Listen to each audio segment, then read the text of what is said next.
ಪ್ರಿಯಾಂಕ್ ಖರ್ಗೆ ಅವರು ಬರೆದ ಪತ್ರದಲ್ಲಿ ಅನೇಕ ವಿಷಯಗಳನ್ನು ಪ್ರಸ್ತಾಪಿಸ್ತಾರೆ. ಭಾರತದ ಜಾತ್ಯತೀತತೆ ಅಂತಾರೆ, ಸರ್ವಧರ್ಮ ಸಹಿಷ್ಣುತೆ, ಇದು ಎಲ್ಲವೂ ಬರುತ್ತೆ. ಇವುಗಳಿಗೆ ಧಕ್ಕೆ ತರುವಂಥ ಯಾವ ಚಟುವಟಿಕೆಯನ್ನು RSS ಮಾಡಿದೆ ಅಂತ ಏನಾದರೂ ಪತ್ರದಲ್ಲಿ ಸ್ಪೆಸಿಫಿಕ್ ಆಗಿ ಇದ್ದಿದ್ದರೆ ಪತ್ರಕ್ಕೆ ಇನ್ನೊಂದು ಸ್ವಲ್ಪ ತೂಕ ಬರ್ತಿತ್ತು ಅಂತ ನನ್ನ ಅಭಿಪ್ರಾಯ. ಸರಿ, ಅಜಿತ್ ಹನುಮಕ್ಕನವರು ಆ ವಿಷಯವನ್ನು ಪ್ರಸ್ತಾಪ ಮಾಡಿದ್ಮೇಲೆ ಅದು ಸತ್ಯ, ಆ ರೀತಿಯ ದಾಖಲೆಗಳನ್ನು ಕೊಡಬೇಕಿತ್ತು. ಆದರೆ ನಾನಾದರೂ ಸಹಿತ ನಾನು ಹೇಳ್ತೇನೆ, RSSನ ಚಿಂತನೆಗಳನ್ನು ಪ್ರಚೋದನೆ ಮಾಡಿರ್ತಕ್ಕಂಥ ಪುಸ್ತಕ ಯಾವುದು ಅಂತಂದರೆ ಅದು ಬಂಚ್ ಆಫ್ ಥಾಟ್ಸ್. ಅದು ಮಾಧವ ಸದಾಶಿವ ಗೊಳವಲ್ಕರ್ ಅವರು ಬರೆದಿರ್ತಕ್ಕಂಥ, ಅದು ಕನ್ನಡದಲ್ಲೂ ಚಿಂತನ ಗಂಗಾ ಅಂತ ಇರ್ತಕ್ಕಂಥ ಪುಸ್ತಕ.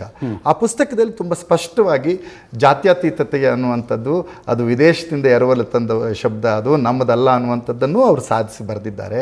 ಮತ್ತು ಭಾರತದ ಒಳಗಿನ ಶತ್ರುಗಳು ಅಂತ ಹೇಳಿ ನೋಟ್ ಮಾಡುವ ಸಂದರ್ಭದಲ್ಲಿ ಮುಸಲ್ಮಾನರು, ಕ್ರಿಶ್ಚಿಯನ್ನರು ಮತ್ತು ಕಮ್ಯುನಿಸ್ಟರು, ಇವರು ಮೂರು ಭಾರತದ ಒಳಗಿನ ಭಾರಿ ದೊಡ್ಡ ಶತ್ರುಗಳು ಅನ್ನೋದು ಅವರು ದಾಖಲಾಗಿ ಬರೆದಿರೋದ್ರಿಂದ, ಮತ್ತು ಅವರು ಜಾತ್ಯತೀತತೆಗೆ ವಿರೋಧ ಇದ್ದಾರೆ ಮತ್ತು ಸಮಾಜವಾದ ಅನ್ನೋದಕ್ಕೂ ಗುರೂಜಿಯವರು ಸ್ಪಷ್ಟ ವಿರೋಧವನ್ನು ತಮ್ಮ ಕೃತಿಯಲ್ಲಿ ಅದನ್ನು ಸ್ಪಷ್ಟವಾಗಿ ಪ್ರತಿಪಾದನೆ ಮಾಡಿರೋದ್ರಿಂದ ಪ್ರಿಯಾಂಕ್ ಖರ್ಗೆ ಅವರು ಆ ರೀತಿಯಾಗಿ ಬರೆದಿರತಕ್ಕಂಥದ್ದಕ್ಕೆ ಒಂದು ಆಧಾರ ಇದೆ.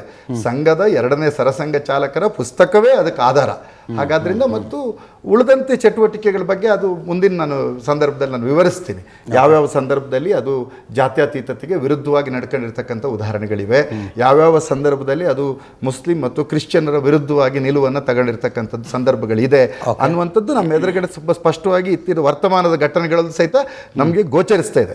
ಆದರೆ RSS ಇನ್ನು ಬರದೊಡ್ಡ ಪ್ರವರ್ಧಮಾನ ಬರೋ ಹೊತ್ತಿನಲ್ಲೇ ಬಂದಿರತಕ್ಕಂಥ ಡಾಕ್ಟರ್ ಸದಾಶಿವರಾವ್ ಗೊಳವಲ್ಕರ್ ಅವರ ಕೃತಿ ತುಂಬ ಸ್ಪಷ್ಟವಾಗಿ ಜಾತ್ಯತೀತತೆಗೆ RSS ವಿರೋಧ ಅನ್ನೋದನ್ನು ಅವರು ಸ್ಪಷ್ಟವಾಗಿ ಪ್ರತಿಪಾದಿಸಿದ್ದಾರೆ.